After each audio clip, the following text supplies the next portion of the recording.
The wind had picked up just as I turned onto the old street. Snow dusted the curb like powdered sugar, and the porch lights glowed against the gray sky. I parked by the mailbox, the same dented one from when I was a teenager, and sat for a moment with my hands wrapped around the steering wheel. Then I glanced at the passenger seat. A bottle of red wine wrapped in a checkered ribbon and my pecan pie still warm, the foil tinted to keep the crust from softening. I hadn't been home in nearly 5 years, not since the last argument that ended with more silence than resolution. But this year felt different. I texted 3 days ago. I'd like to come for Christmas, if that's okay. No response at first. Then later that night, just a thumbs up from my dad. It wasn't warm, but it wasn't a no.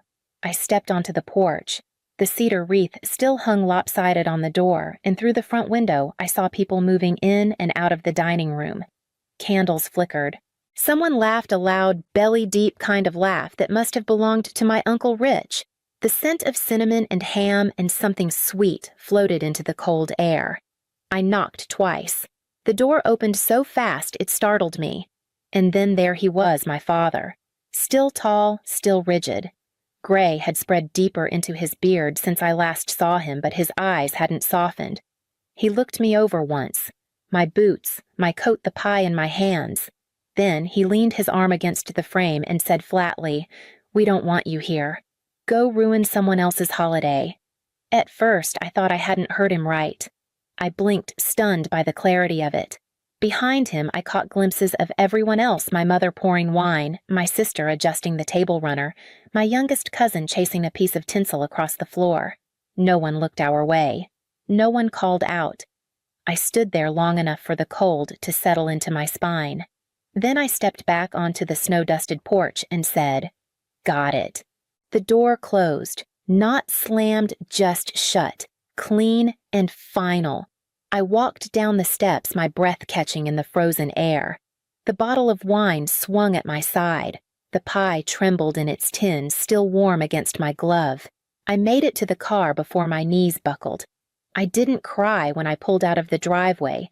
I didn't scream or slam the steering wheel. I just drove. One turn, then another.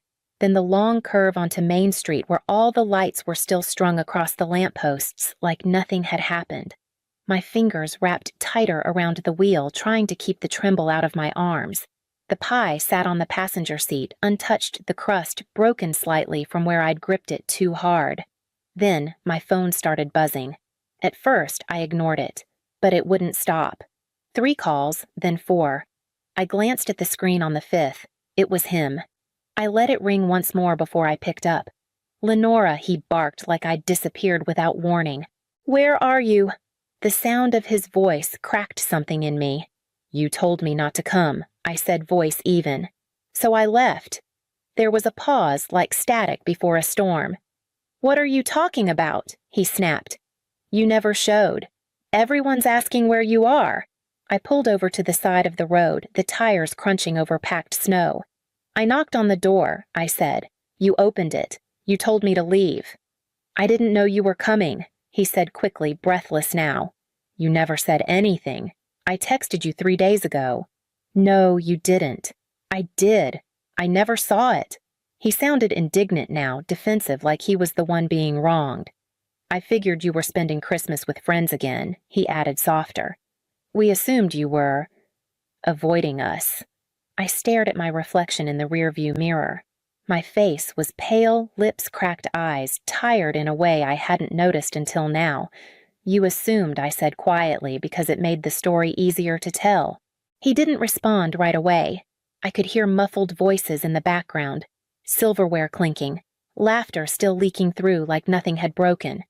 "I didn't see it, Lenora," he insisted. "If I had, I swear to God, but you didn't." Another long pause. Then I heard him say almost to himself, "She said, you weren't coming." My breath caught. I asked. He went quiet. That's when it started to come together slow and sharp. The front door, the timing, the story they'd all been told before I even knocked. I hung up without another word and opened my messages. The car was still idling when I scrolled to the folder. I hadn't opened it in months, maybe a year. It wasn't something I kept out of bitterness.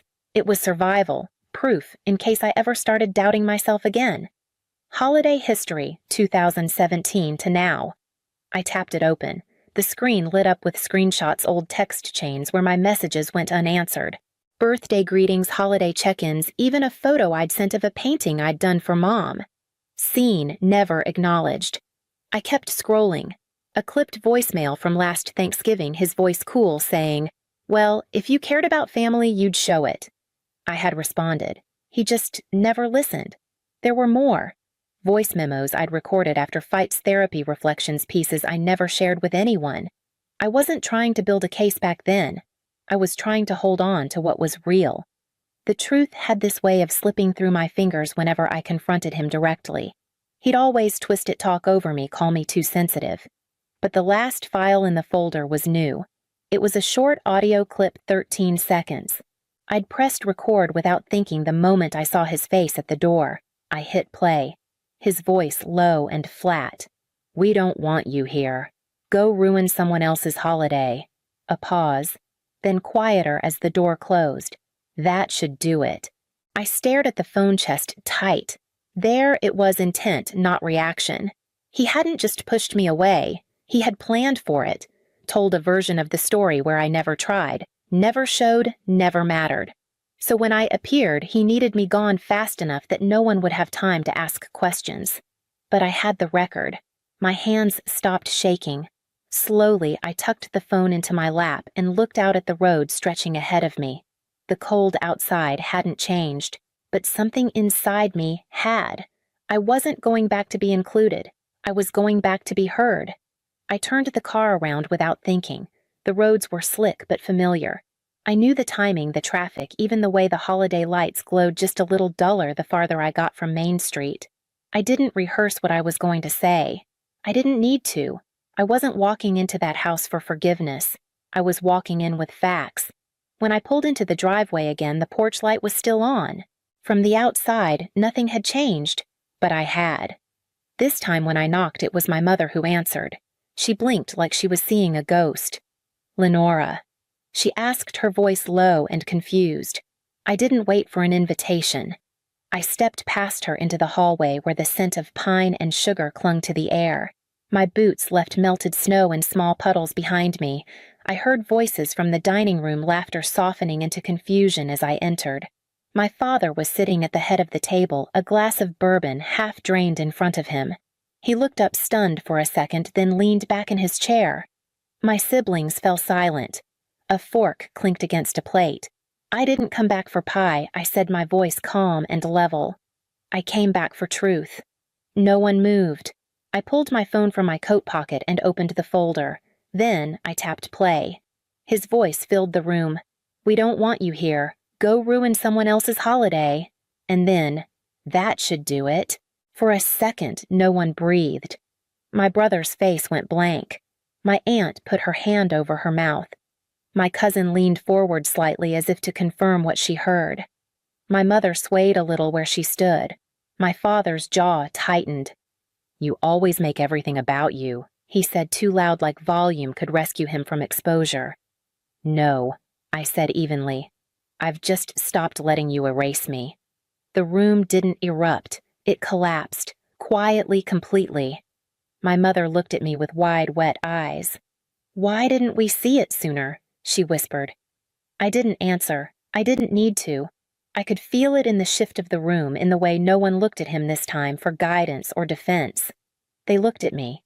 He stood up like he might say something more, but my uncle reached over and placed a steady hand on his arm. My father looked around, searching for an ally, and found none. The silence wasn't awkward. It was awake. And for the first time, I didn't feel like the problem in the room. I felt like the mirror no one wanted to stand in front of. No one told him to leave out loud, but the silence did. The way eyes shifted away, the way chairs leaned back from him just slightly. The way my brother set his napkin down and stood behind me without saying a word.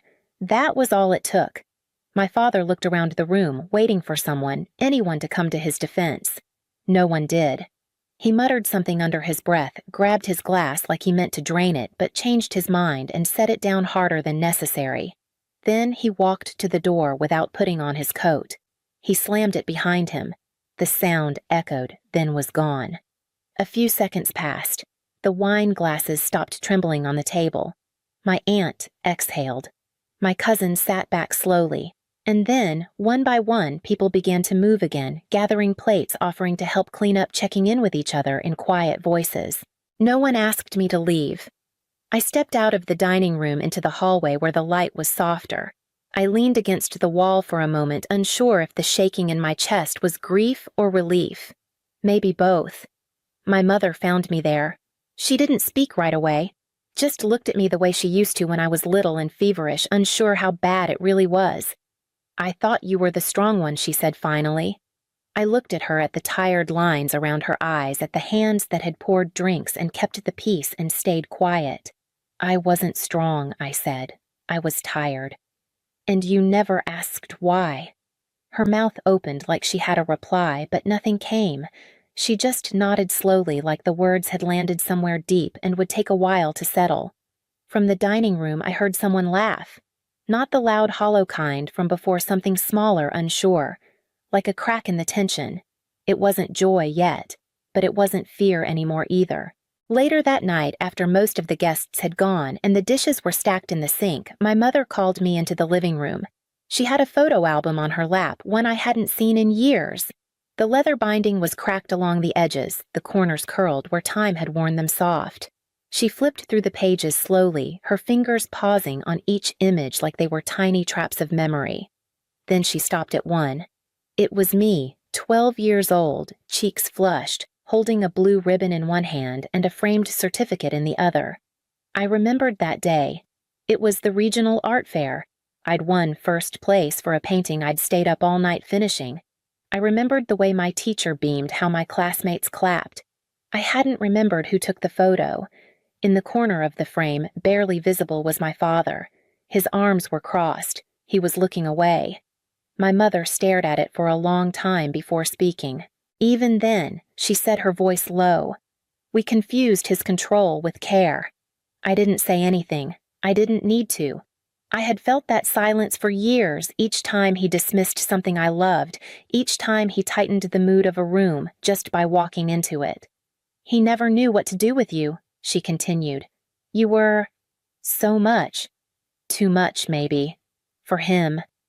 I closed the album gently. "I wasn't too much," I said. "I just wasn't him." She nodded. There was no defensiveness in her expression. Just something tired. Something honest. He couldn't handle softness, I added. So he made it the problem. The clock ticked on the mantel. Somewhere upstairs, a faucet dripped once and stopped. We sat in that quiet side by side, not trying to fix the past, not even trying to explain it, just letting it finally be named. It was a week later when the email came. No subject line, no greeting, just his name in the sender box, sitting in my inbox like it had every right to be there. I hovered over it for a few seconds, not out of hesitation, but calculation. Part of me already knew what it would say. He never reached out unless it was to reframe the story or reclaim the spotlight. I opened it. "You were always the favorite. You just didn't see it because you were too busy pretending to be the victim. Don't come crying to me when they turn on you too. No apology, no reflection. Just bitterness dressed up like truth." I stared at the screen for a long time, not because it hurt, but because it didn't. That was the part that caught me off guard. I remembered a time when something like that would have kept me up at night, turning over every word, wondering what I'd done to deserve it. But not anymore. I hit reply and wrote slowly, deliberately. "I used to want your approval. Then I wanted your apology. Now I want neither. You can stay gone. I'll stay whole." I read it once, twice, then hit send. Then I blocked the address. It wasn't an act of rage. It was an act of finality. He could keep his version of events. I didn't need to rewrite his story. I just needed to stop letting it bleed into mine. I sat back in the chair and felt the stillness of the room around me. No tension, no shame, just quiet. Downstairs, I could hear the muffled clatter of my mother cleaning up after dinner, the hum of the dishwasher running low. My coat was hanging by the door. The scarf she'd knitted years ago rested over the banister. Nothing dramatic, just signs of a space that no longer needed his presence to feel real. I stood up and turned off the lamp by the couch. Something in the dark felt more solid now, more settled. New Year's Eve came with a soft snowfall and quiet energy. I set the table myself, 12 places all accounted for. Mismatched plates, cloth napkins folded into uneven triangles, the good candles from the drawer I used to save for someday. They arrived slowly. First my brother, then my cousin and her partner, then a few more people who had stood beside me, not just that night, but in the small, unseen moments that came after. No one asked if my father was invited. No one even mentioned his name. There was laughter, easy and warm. It filled the corners of the room without needing to push anything out. I didn't hover near the kitchen like I used to, checking for tension, watching for signs. I sat at my own table in my own seat and passed the potatoes. After dessert pear tart and decaf coffee, my brother stood. He cleared his throat awkwardly, glass in hand. "I just want to say something," he said. "To my sister for teaching us something we should have learned a long time ago." The room went still, not heavy, just waiting. "To the woman who taught us silence isn't strength," he continued. "And love without respect isn't love." He raised his glass toward me. The rest followed, quiet clinks echoing like punctuation. I didn't speak. I just nodded, swallowing past the sudden tightness in my throat. Not because I was sad, but because I finally felt safe enough to feel everything else. After everyone left, I stood at the sink rinsing dishes, watching the snow pile along the edge of the windowsill. My hands moved in rhythm, steady, sure. There were crumbs on the table coats, on the hooks a scarf left behind, and not a single empty chair. Spring came without announcement. One morning, the air just felt softer, the ground less frozen beneath my steps. I was trimming the porch plants when my cousin texted. He moved it, read, "Out of state. Told Aunt May he's been erased from the family." I stared at the message, let it sit there for a while, unread in spirit if not in screen. I didn't respond. Not because I didn't care, but because I didn't need to care in the way I used to. The truth didn't require me to defend it anymore.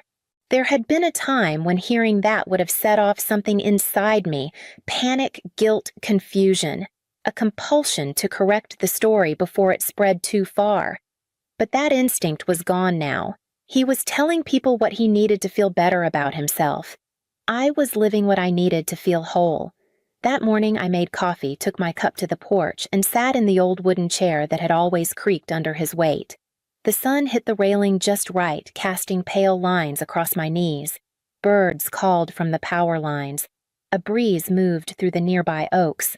I took a breath that reached deeper than usual. He can't rewrite me anymore. I said aloud, not to anyone, not for anyone. Just because it was finally true. I watched the street below, neighbors walking dogs, someone pulling a trash bin to the curb. A small, ordinary morning. No echoes, no shadows. I stayed there long after the coffee cooled, not waiting for anything, not measuring peace by anyone else's absence. Just letting it stay.